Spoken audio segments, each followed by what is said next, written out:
I'm Dominique Lavigny, your Bakersfield neighborhood reporter. On November 5th, voters will have the opportunity to cast their ballot in the highly anticipated presidential race between Vice President Kamala Harris and former President Donald Trump.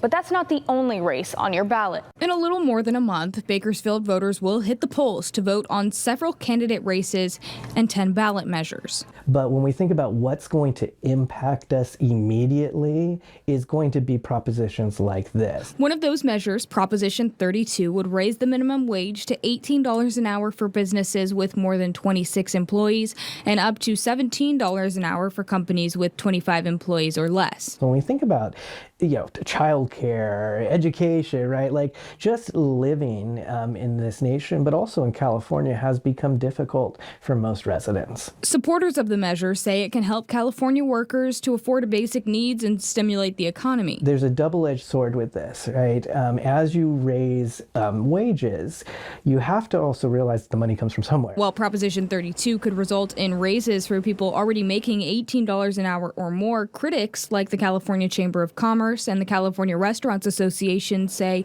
it could result in higher prices for consumers and lower profits for small businesses. One, if you are just raising the wage and there's no reduction in cost in housing or food or anything like that, you're just kind of matching the problem. If passed, starting in 2027, the minimum wage would be adjusted for inflation every year at a rate no higher than 3.5%.